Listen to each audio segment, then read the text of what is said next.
Welcome, welcome, welcome to another episode of How to Adult with Travis Walker. Today's episode is all about career confusion. Y'all love the other career confusion episodes, so we had to do another one.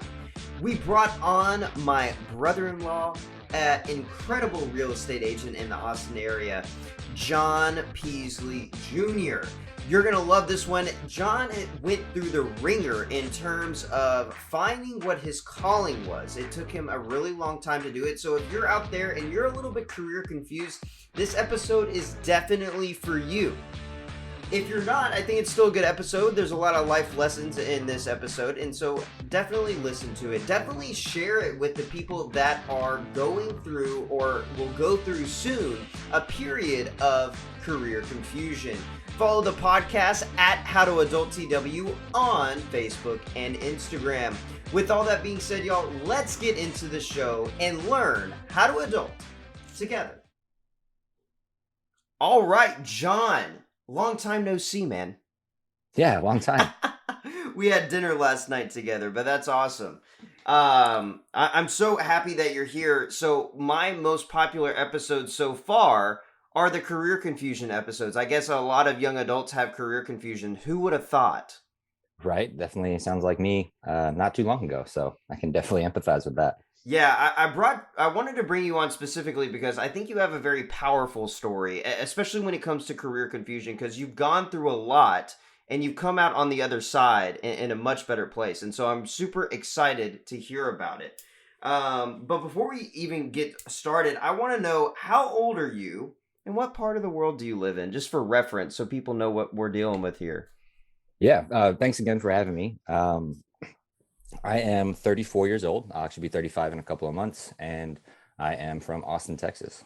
Very nice. Very nice. I mean, I am the same way. I'm not 35, but I'm from the Austin area. So, where does your story with career confusion begin? What are you doing in high school? What are you studying in high school? Do we like high school? Are we working in high school? Where does this journey begin? Yeah. So I think the career confusion part really kind of started with me thinking I had it made out in high school.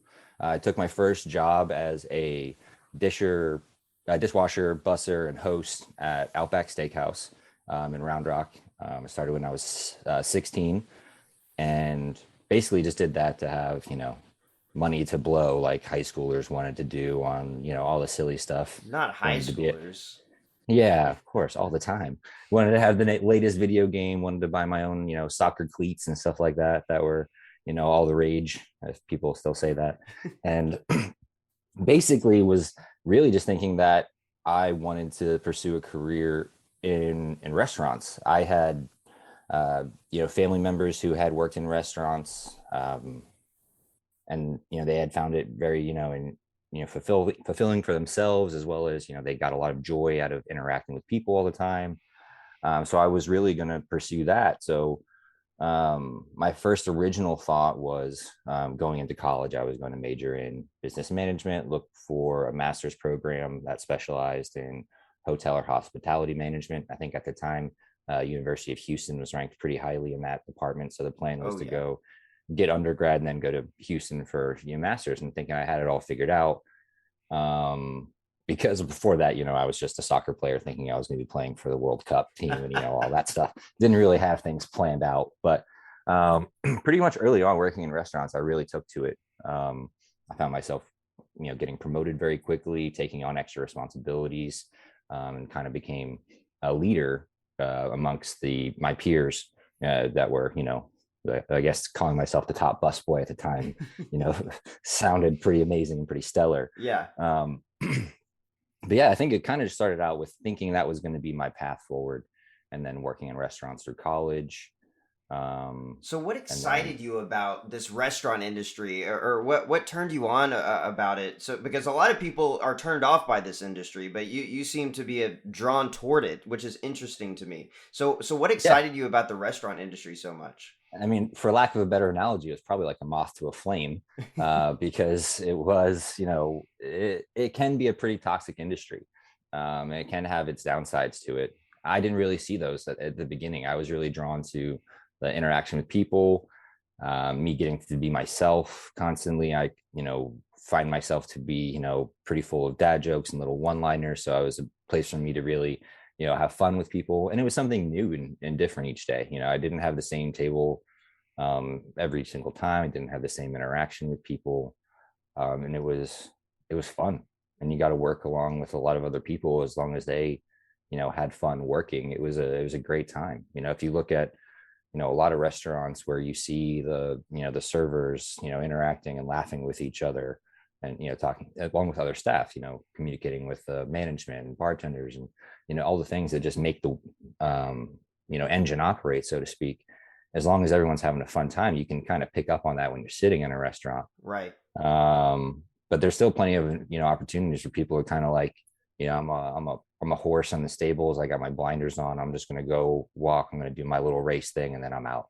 Yeah. So I guess just finding the balance, and maybe probably getting lucky with, getting a part of a couple of good teams to start with, and really getting some good teamwork and relationships built upon that. So did you spend most of your time, you mentioned Outback, did you spend most of your time at Outback in high school, or did you move around a little bit? What sparks those movements as well, if there is some movement? Where were you exactly throughout that time? Yeah, so I actually started at Outback when I was in high school, up until the point where I was leaving to go to college. I went to Round Rock High School and went to college at UT Dallas, just north of Dallas in Richardson, Texas. They didn't have an Outback Steakhouse there. I wasn't initially going to college with a car. So I did a work study program where I worked in the financial aid office and tried not to peel my eyelids off my skull every day. It was not fun. Got really good at folding letters though and sending it out. And I'm I sure. really, I knew basically how people were, every single person was paying for their tuition at the college. It was rather interesting. Too much power and information for someone who was 18 years old. Yeah. And that made you Um, figure out how to pay for it, right? yeah, I'm still doing it apparently. Maybe that's an um, episode, how to pay for college. how to pay for college. Just keep on deferring. No, don't do that. It's bad. Um, so I did work study for the first year because I didn't have a vehicle. I saved up all that money from work study and I bought a car my sophomore year. And I actually, ironically enough, went to go work at the same restaurant as my oldest sister. She worked at the Rockfish in Richardson, which was kind of one of the flagship restaurants of the franchise at the time. They just split away from Brinker International, which was it's the kind of the conglomerate that owns Chili's and all those Sure. restaurants, Maggiano's and a couple others. I don't know. Back in the day, I don't know what it is now. Who knows? Um, but yeah, so I started working at Rockfish. I didn't have any server experience. I had gone back to work at Outback over the summer in between my freshman and sophomore year, and I was working in to-go sales. So I was having more, customer interaction. Got used to taking orders, processing payments, and things like that. So when I first started at Rockfish, that was my first actual experience waiting tables, and then it just kind of flew off from there. And I stayed with Rockfish up until I left UT Dallas in my junior year. Nice, nice. A lot of people say that everyone should have server experience because it makes you a more well-rounded person. I've seen that argument so many times. I'm sure you've seen the same. Do you agree with that sentiment, or do you think that there's a very specific type of person that Um, should be a so server? I think, um, yes, I think everyone should get some type of either not necessarily server experiences working in a restaurant, but some level of customer service. One, so you can figure out basic ways to interact with other people because that's going to be something that happens whether you want it to or not. As long as you're not going to wind up in the U.S. federal prison system, you're pretty much going to have to interact with people as long as you are alive. Um, but I think you can easily get that solved by working in customer service, working retail. Those are some long hours too, and that's a very hard job, constantly on your feet. Sometimes you're not talking to anybody for hours at a time, and you're just sitting there bored, and then all of a sudden you have an influx of all these people you have to take care of. And when people start to have to wait for the things they need and want, then we realize how that person really can be and kind of show their true colors, Right. which is kind of the flip side. One, it's the experience to learn how to interact with people, but the probably most important part is learning how to control your emotions and interact with people when things get difficult. because that is the easiest opportunity to get introduced to that from a very early age. Yeah. Whether you're, just starting out and you have to deal with a quote unquote Karen of, whatever, deal with that. Those people are always going to exist. Right. There's nothing ever we'll be able to do in our society to remove those people. So learning how to interact with them and basically controlling your emotions and moving forward is a really important, I think, skill to learn to further one's career. Yeah, I think that's a really useful skill. Absolutely, absolutely. So you mentioned college a few times. You said you wanted to get a degree in business admin and then move on to get a master's. And so that's obviously the dream going into college. Is that what occurs? What is the outcome of college in terms of your career? What's the degree you got and end up getting, and did it happen? Yeah, that's a very good question. As I mentioned, I left UT Dallas in my junior year. I left in the fall of junior year. I actually took a break. Um, it sounds a lot better if I was saying it was for like personal enlightenment or spiritual enlightenment. I got caught up in, invested in a relationship that was, not going to work out, and put too much into it, and really just kind of had to take a step back and look at things. So I actually moved back home for a little bit, and started working at a hotel just to try to get out of restaurants. I was at a point where I was getting a little bit of burnout. Um, when I first started at Rockfish, I got promoted within 3 weeks to become a bartender. 2 weeks after that, they made me an hourly manager, and I was mostly taking care of our inventory and kitchen and things like that. So I was taking on a lot of responsibilities.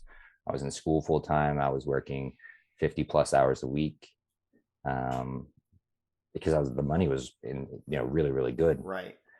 But at the same time, it caused a lot of stress. Found myself, having to deal with a lot of like anxiety and depression from the job. So I really wanted to take a step back, try other things, and doing that from home in an environment where I felt more comfortable. So I started working at a hotel. Only did that for a couple of months before I got exhausted from waking up at 4:30 in the morning to get there. And working another front desk at a hotel, goodness gracious, you get to see all walks of life there and see people in all sorts of different environments. I believe that. But it wasn't too long after that where, I was also used to the money from working in a restaurant where, if you were good at the time, you could easily be making over $20 an hour. You really just couldn't find that wage or salary like that in retail jobs. So I went back, and this is where I started close to an 8-year stint working for Chili's. Wow.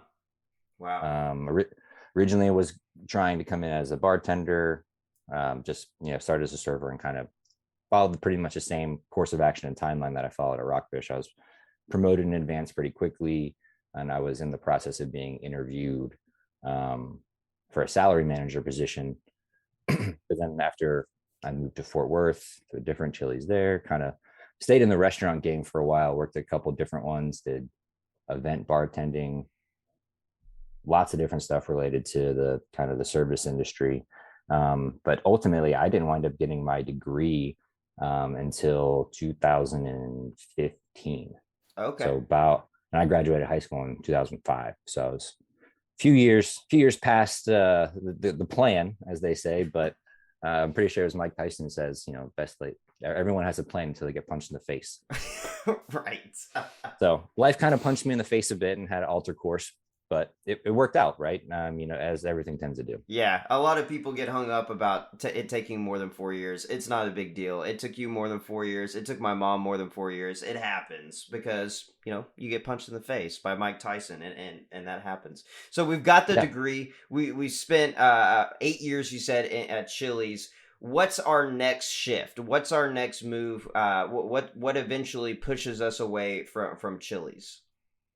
Well, actually, what pushed me away from Chili's was burnout again. I was lasted a lot longer than I did at Rockfish. Again, it had to do with working with some amazing people, having some amazing managers to help, keep me focused on my career and help my personal growth as well as my career growth. But eventually, it got to the point where I was reducing the amount of time that I had customer interaction, just due to my limited ability to control my emotions and take that. Basically, I had reached a tipping point, Yeah. and could not hold my tongue as well as I had hoped in some situations. So basically, I got put back in the kitchen, and Oh no.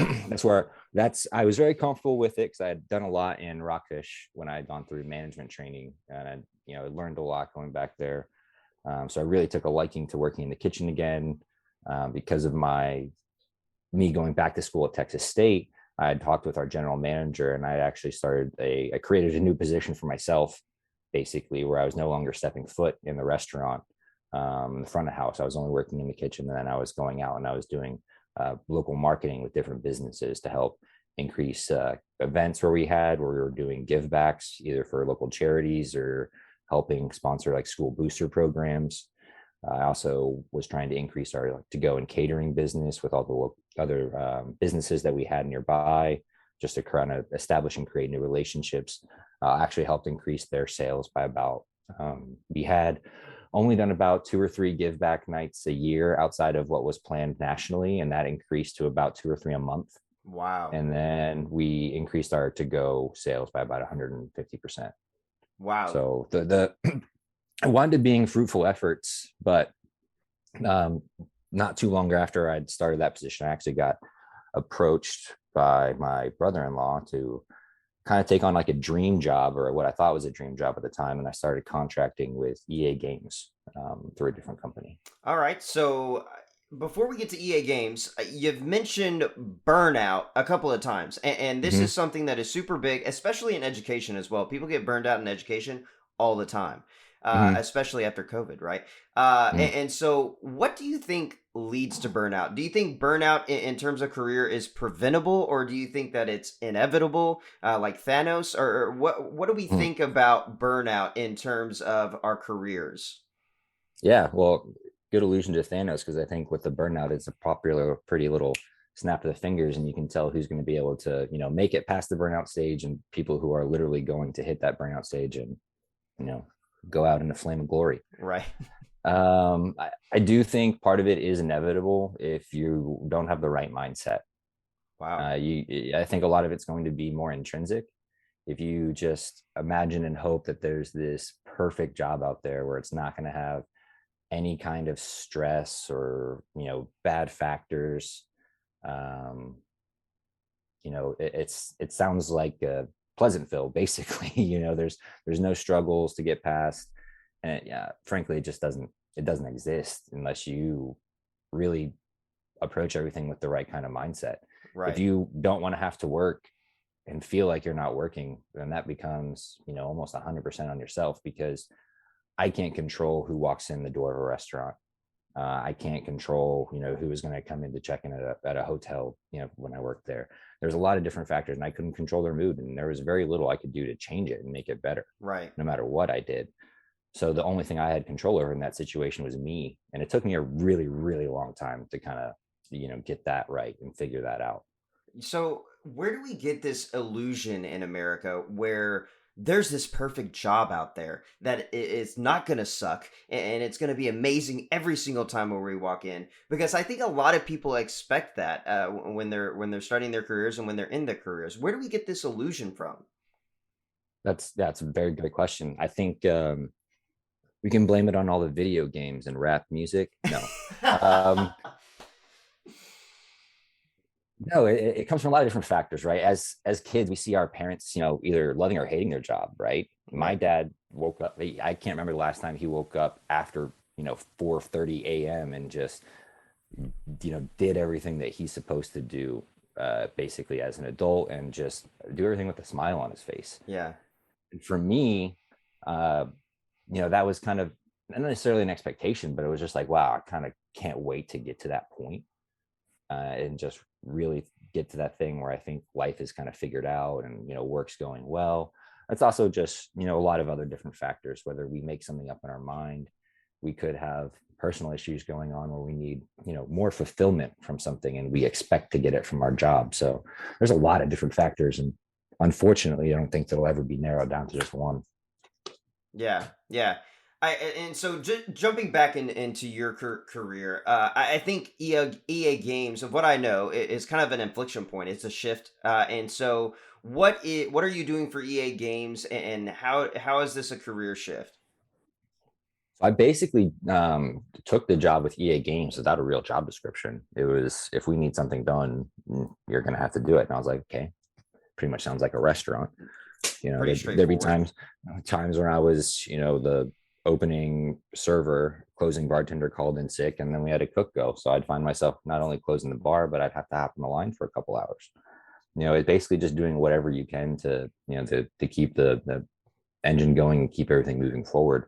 So I kind of had that expectation of no expectations really going into EA Games. And I was basically I did facilities for them. I was had to move resources or people from group to group, had to set up with a major office move that we were doing. They were combining about 1,000 employees among 3 different sites and a couple other satellite locations, and kind of trying to move everyone into this bigger office. So I had up a lot of projects with that, with moving resources and literally doing things I had never done before. Right. Even had a dip in like graphic design. So I had a crash course in a couple of days with Adobe with someone who was an actual graphic designer who worked for EA Games, and like literally almost in a medieval torture thing where they're pulling me in all sorts of different directions and just taking it as it comes. But I learned so much about the inner workings of office politics, not too real different from restaurant politics or any other job. Sure. How to get along with people. There's always going to have the bigger personalities, entitlement, in certain type of offices, and knowing and learning how to interact with those people. Because it was, I wasn't working with a team of 10 to 15 people anymore. I was working with a team of hundreds. Right. So it was just a big change in the amount of people that were over there and working all together. Yeah, yeah, and so it sounds like you're moving from the restaurant industry into like operations. That's what it sounds like. Mm-hmm. So that's it. To me, that seems like a natural shift. There's a lot of transferable skills there, and so I want to jump to the job that you were doing right before what you're doing now, because I want to get to what you're doing now very soon. But first, I want to get to that job that's right before. So what are you doing then? So right before, I had actually been doing sales, Okay. versions of inside sales as well as traveling sales, where I would be going out to um, different client locations and sometimes presenting sales pitches to a boardroom of people, sometimes just working with VP levels for certain corporations. Various different softwares that I sold over those few years from EA Games into my current opportunity. Most of those were all different sales related jobs. Yeah.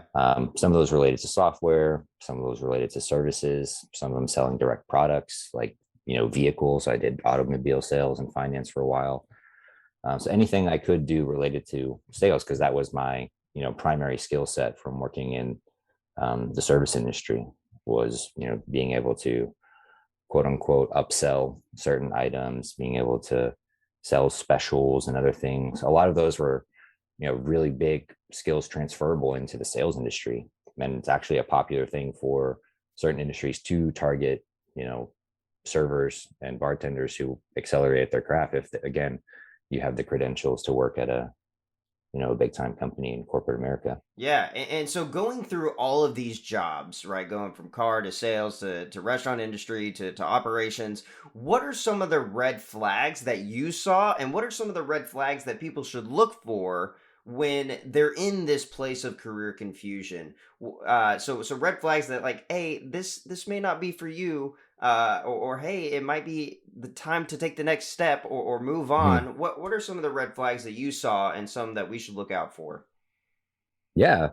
I think some of the biggest red flags that I found with the company is you should be interviewing a company as much as a company interviews you when you go in for something. And one of the things I was able to find is if um, a company was very forward about how great it was to work for them, it probably wasn't that great to actually work for them. Mm. And one of the things with sales is you want to understand your subject before you try to sell to them. I can't just sell, anyone anything if they don't need it. So you have to understand what their needs are. So if someone really asked what my needs were as an employee, am I looking for long-term growth? Is this just kind of a stepping point to the next big thing? Am I looking to kind of set roots for life here? If people really didn't ask about what the needs of the employee were for whenever I was on an interview, that was kind of a red flag that this might be a shorter visit than I had planned. Right. Um, on the same side of it, though, it's the same thing. If a company's too needy, at the same time, they may not have the resources that you're expecting to come in. I went from working for some rather large, companies and doing sales for them, and they're definitely in like the Fortune 500 space. And I've also worked for startups where I'm literally the entire sales team and I report directly to the CEO. Right. So you got to be able to recognize when things are going to change and realize basically what your needs are. Everyone knows what their own red flags might be.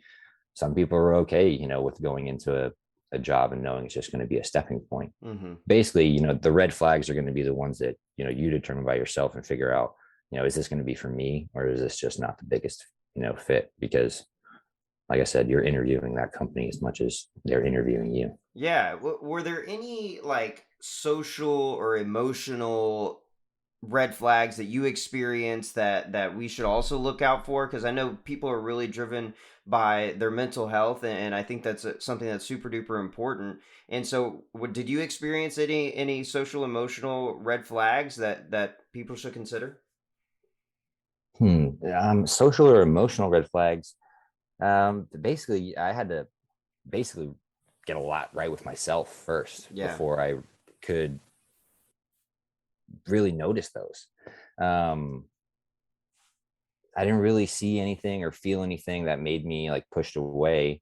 I will, say that I 100% a believer in people will always quit a boss and not a job. Yeah. So if you don't, if you realize that there's something toxic with your direct manager, your direct supervisor, or someone on your staff that's a peer, that's you got to be able to differentiate whether that's something you can endure and put up with, and if it's worth it, then try to figure out a way to get past it and work through it.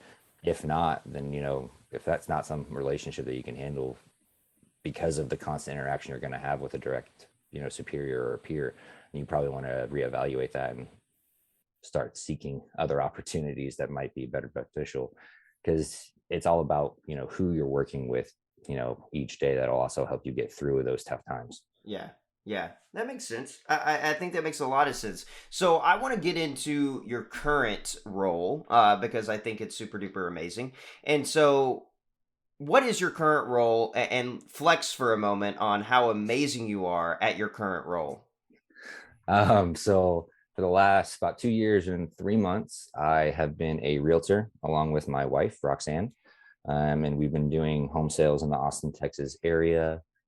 Over the last 2 years and 3 months, we've accumulated a little over roughly of $30 million in sales. Wow. Wow. You're amazing. It's been a just kind of like a stars align type of thing. I've had a lot of experience and opportunity to lead me this. I've talked a lot about with working kind of with the right team. She paid me to say this, of course, but of course, working with my wife is the best thing in the world. I have to say that so I make sure I don't get abused when I get home. No, I'm just kidding. Yeah. She's awesome. She's been doing this for such a long time. She has such a love and passion for it, and she has such a way with people. It's a joy every day to be able to work with her and see her in action. Yeah, absolutely.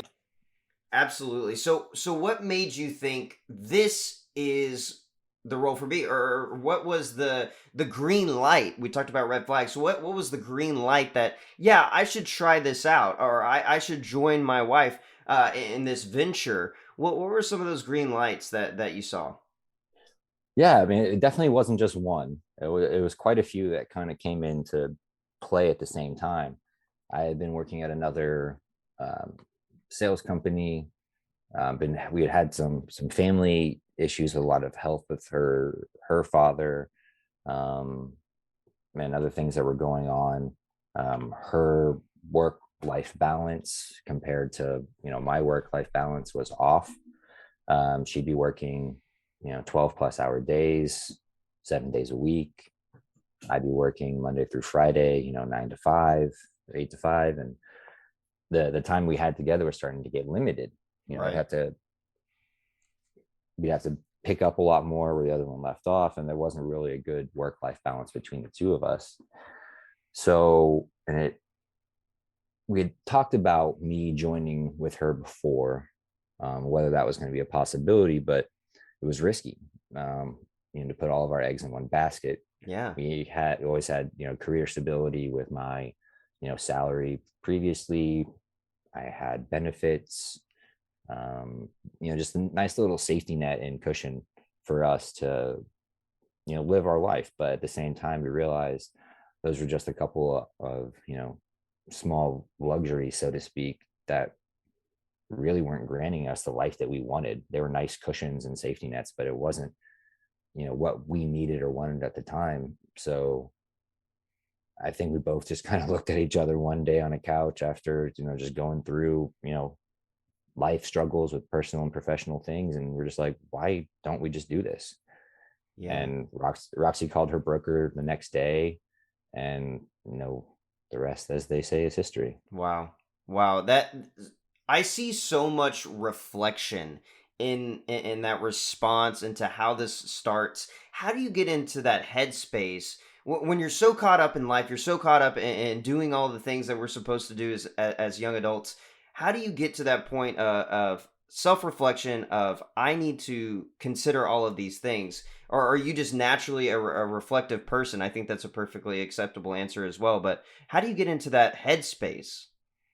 I think it's a little bit of both. Me just being a reflective person, I try to do a lot of reflection. I journal, another one is I would highly recommend people, if you think you have any issues, go see a therapist. I've been seeing a cognitive therapist for a long time to help kind of work on my way of seeing things and thinking about things and being more in the moment, and not being in the moment at the same time, and worrying too much about things. Most things are temporary and most things we can't control. Yeah. And I think once you can kind of get those, two basic yet albeit very complicated principles down, things just kind of start appearing different ways or starting kind of clicking in different ways. Yeah. But it's definitely not easy. It's still something I have, I struggle with, to be able to, be in the moment all the time and see things clearly. But it once you can get there and, start thinking about things, it's really refreshing, to just be able to look back and think of things and really be objective, because, you have to be able to not be so hard on yourself. Yeah. Yeah. Too, That's because so good. you can easily just microanalyze each situation and be like, oh, I was, stupid for doing that, or that was dumb for that was silly. Whereas you're like, what can I learn from that situation? Instead, you're like, oh, okay, I'll make sure I don't do that next time. It's a Wow. much healthier way of, analyzing it and looking at yourself while not beating yourself up, but kind of, lifting up your spirits. Yeah, absolutely. And so we're sitting on the couch, and we have this aha moment. The next day, we call the broker. The broker gives the green light. What are the next steps from there in becoming a real estate agent or realtor? I'm not sure the verbiage, but Well, and there's difference. You can be a real estate agent without being a realtor. okay. It's basically whether are paying dues to the National Association of Realtors. So after we made that decision, it was get your nose back in textbooks, John. You have to pass the real estate exam. There's no way around it. You have to pass a state and national exam in order to get licensed. It's the only way you can do this job. Luckily, I was, a very good listener over the last few years of my relationship with Roxanne.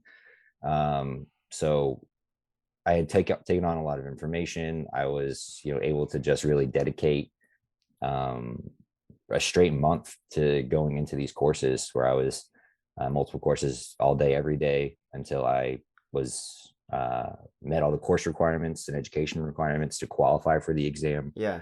And then luckily was able to get the passing grade on the first go. Wow, very good, very good. So let's say I don't have a full month to dedicate to this course that you took, but I want to do this. I want to become a real estate agent. How do I do it? Are there night classes, or is it just going to take a little bit longer? What have you seen in this space? Yeah, there's lots of different options if you do want to become a realtor, get your real estate license. Just like you mentioned, people could, take a little bit longer. There was plenty of people that I saw that were in the same moment as me, where they were, just trying to get everything done as fast as they could so they could get to work. There's plenty of other people where this is, not an immediate goal for them. This is more of a long-term thing, and they have other things going on, right? Life happens. So Yeah. you can take courses online through multiple different sources. You can take in-person classes if that is what, fits you more. And there's a lot of great, opportunities are out there from a lot of different institutions that provide you the education you need to, get you ready to take that exam. Wow, wow. Well, I hope that helps somebody out there. And so let's jump into. We passed our test. We have our license. We're jumping into business with our significant other. What's that process like? Starting off that new relationship of I'm married to you, but I'm also your business partner. What does that look like? It's highly unique. I would say it's not for everyone. Sure. I would say Roxy and I are the fortunate two where we really can't see the way life was before this. Yeah. We just kind of hit the ground running with it. She was actually very able to let go of some things and kind of hand off that responsibility to me in times where we need to divide and conquer. At the same time, she's been able to provide me with her wealth of knowledge and experience over her 10 plus year career doing this, as well as the resources from our broker and the brokerage that we're with. We have a solid a setup there with austinrealestate.com. So the fact that we have all of these things going in our motion, it's really only up to us. If we put our foot down, we want to stop, we can stop at any time. Right. But with all the market conditions that we have going on and the fortunate opportunity we find ourselves to be selling, homes in a place where a lot of people want to live right now, we are just keeping on and making sure we move forward and hope the wheels don't fall off because we're going too fast. Well, y'all are, of what I've seen, y'all are doing incredible things. And so, what are some of the challenges that you've noticed you've been in this for 2 years? What are some of the challenges that you found in those first 2 years that we should know about? Right. It's kind of like the same thing of, you starting out a career fresh off of, whatever field you're studying from college. There's always going to be a gap in between real life and the education they provide you with what they expect real life to be. Right. There's just no way reading a textbook and taking exams will ever replace, actual learning in the field and getting to practice your job. And I think most people would agree with that.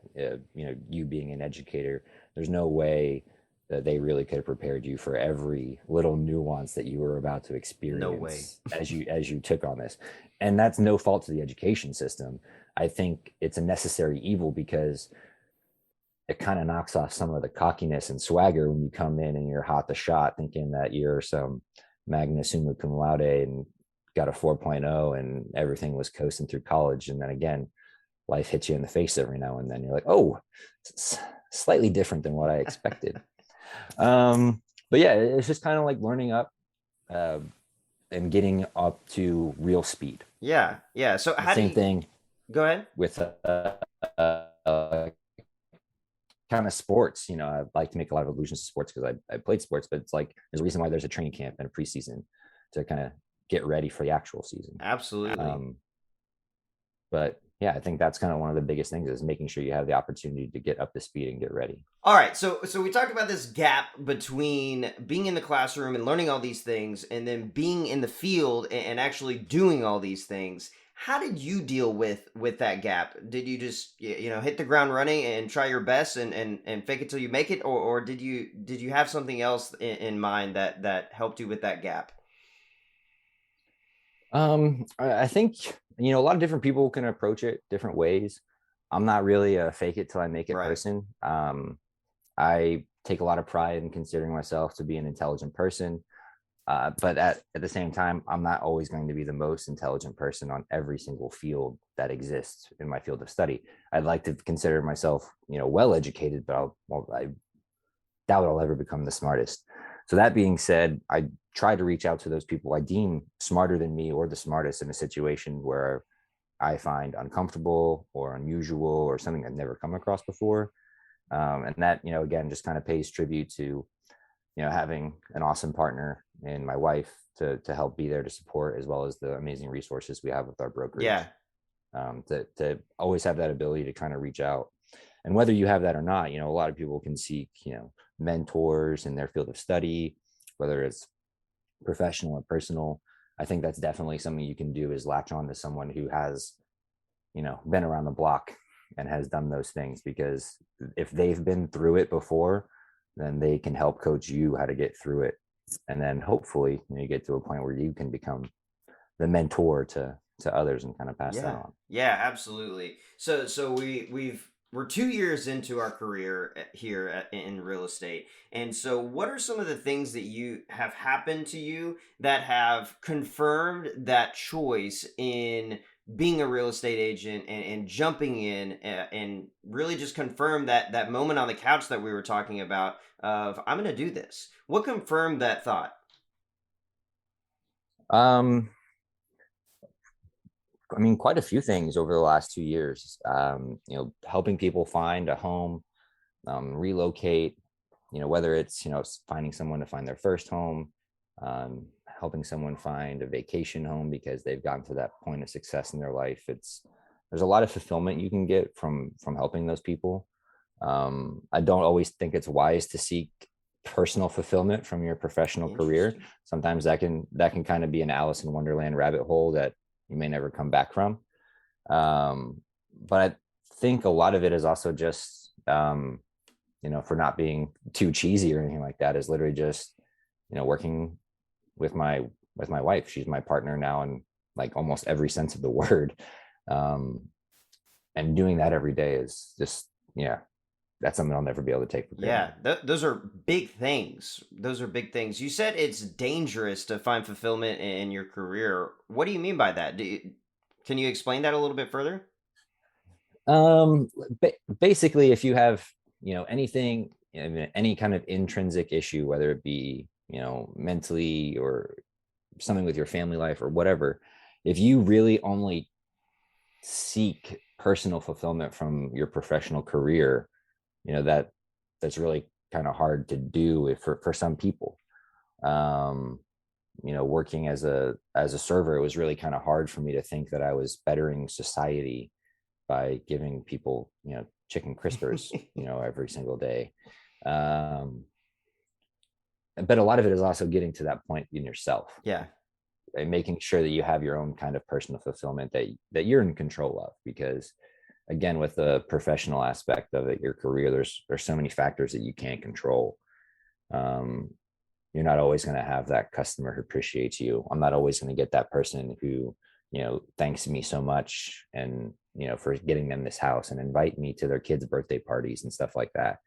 But it doesn't always happen. So, if I'm expecting that each time that we go into a transaction, help a client, I could be setting myself up for failure if I'm setting unrealistic Yeah, expectations. yeah. Every deal's a new deal. I think that's Mm-hmm. really important. So what are the hardest things about being a real estate agent, and what are some of the best things about being a real estate agent in any order? Mm.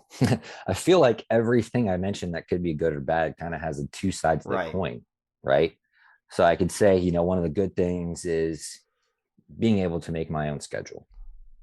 We work 7 days a week. So Yeah. I don't know if that'd be the ideal schedule I would create Right. technically.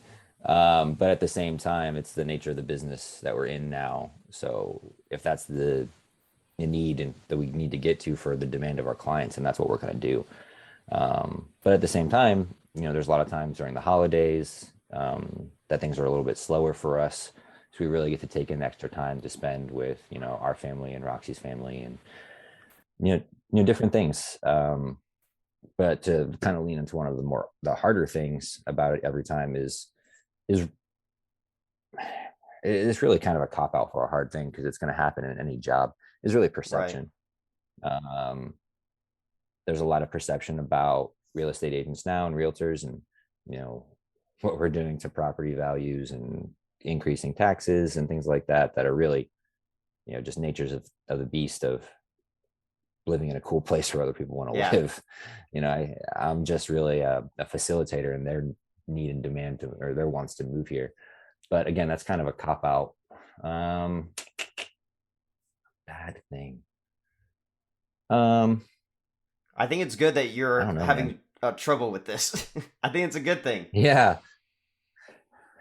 um I would say the probably, yeah, the worst thing, I mean, kind of leaning into what I said about the time aspect of it, it does take a lot of time. If I were um in a different spot where we were, in the past, and I was just a realtor, and then Roxy had a different professional career, which sounds totally asinine to even say out loud, because she's doing what she's meant to be doing and always has Yeah. been. But it would be difficult, just like it was for us in the past. It is a big time consumer. A lot of people don't understand it too, or sometimes we upset friends with our lacking communication, because we're getting to hundreds of emails, texts, and phone calls a day, and we just get burnt out. Or there's times where we're at some of these family functions over the holidays, and a client's like, I need this right Yeah. now, so we have to kind of cut out and away from the family time. But at the same, again, this is the nature of the beast that we're in, and the luxury, because not everyone else has that opportunity. They have to be away from their families, for 40 plus hours a week. Yeah. Right.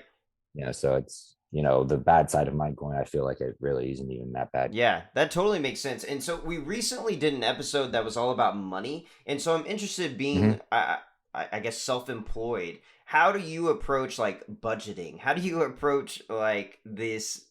What's a budget? Oh, okay. No, I'm just kidding. No. um it's actually very hard for some realtors, especially starting out, because they'll tell you when you're going through your courses, you may not see an actual commission or paycheck for the first two Yeah. years. So that's why they always recommend, if you are going to start, to always have some safety net or cushion, um, to kind of fall back on, just in case things don't pan out. um, it's definitely different. Probably the the most difficult part is actually being the one to physically write the checks to the IRS, instead of just having it taken out of my paycheck. Ooh. That hurts a little bit. It hurts a little bit more when you have to send off that chunk of Yeah. change, instead of just seeing it nominally taken out every 2 weeks or every month, whatever your pay Yeah. schedule is. That's one of the harder parts of it.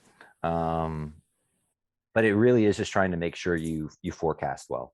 That's probably the biggest thing for us in sales, is making sure we always have an idea of our pipeline, not only for each particular month in question, right? Because we have mortgages, bills we need to pay, right? We still can't go upside down month to month. But looking at things quarterly, annually, future years, comparing our statistics to previous years, and seeing where we need to be as far as future growth. We do a lot of the analytics, but again, we're self-employed, so this is all on us. If we don't do the work, we either have to pay someone else to do it, or just hope we get lucky and don't go under. Wow, that's huge. That's huge. So one more question before we get into the closing questions, and I want to jump back into that time period where we're career confused. We don't know what we should be doing. We're not completely happy. What is the dynamic like in your relationship with Roxanne where you go home and you see this woman, this incredible woman that is so confident and dead set in her career, and she's doing what she's supposed to be doing, and you're in this place of, I'm confused, I don't know what should be doing. How does that what's that dynamic like in terms of the relationship? Do you know what I'm trying to ask? Yeah. Yeah, that's a great question. It can be really tough. It's kind of like, you're seeing out someone else all around you having all this fulfillment and fun and joy, and they're smiling while they're doing work phone calls, and they're happy when they send emails and get these texts at like 8 p.m. and then all of a sudden, just like, well, that sucks. Yeah.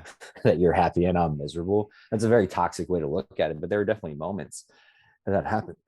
But I mean, I think there's a lot to be gained from that too, because you can always ask the question like, why do you feel that way? Like, what makes you so happy to get that phone call? What makes you smile about getting that thing and at late at night? And if you were to ask Roxy, I think what she would tell you is that she's probably like the biggest resource for these people, and she's taking care of what will be one of their biggest personal financial investments of their life. Yeah. And people do it multiple times for some people. So I think it's the fact that the so much trust and reliance is put upon her that makes her so happy. But yeah, the dynamic is, it can be tough if you don't approach it the right way. But I think if you rely on that other person, if you come home to that person every day who is dead set and happy with their career, and they love what they do, and you're that person who's unhappy, I think you can learn a lot from them, and just trying to figure out the why behind what they do. Because more times than not, you're probably going to find out it actually has nothing to do about the actual job, and more about like what they gain from it, or what they're learning from it, or the actual service they're providing, and not the actual action. Wow. Wow. I think that your story is incredible. I think that a lot of people can learn a lot from you. I've learned a lot from you just from this interview, in life in general. And so I'm really glad that you came on and shared your story. So thank you. But let's get into the closing questions. What is that final piece of advice for someone that is going through this time of career confusion? If they're in the middle of it, if they're starting it, if they're on the tail end of it, what's your final piece of advice for that person? Probably find the beauty in failure. Okay. Expand upon that. It's really, really hard to fail, especially if you consider yourself to be a smart, successful person, but you have to look at it from a baseball terminology. If you're right, if you can hit a ball 3 times out of 10, you might wind up in the Hall of Fame if you can do that for your entire career. Wow. That means you failed. That means you failed 7 times and you're only successful 3. Yeah. To get your head kind of around that math, and to find the successes and the beauties in failure, and what you can learn from it, once you can start looking at the positives and the quote unquote negatives or losses, uh, you'll be able to move forward a lot faster than you think. Wow. That's so good. So good. And so, as someone who you should still consider yourself a young adult, as someone who is a young adult, Tell my hairline that. what is something you're still trying to figure out right now? It could be about career. You can take career out of the conversation if you want to, but what's something as a young adult you're still trying to figure out? um I think that the next point for us in our career is, one is like wanting to have people kind of work for us. Not to say that we don't want to do work, but to focus our work into bigger picture items, and more so growing a business and potentially growing our own brokerage. That would kind of be something we would want to focus on, and wrapping around that skill set, and the resources and responsibilities we would need to take on. And that kind of leads into the second part of wanting to help other people be successful. I'm only here because I have leaned on and learned from as many people as would give me the opportunity.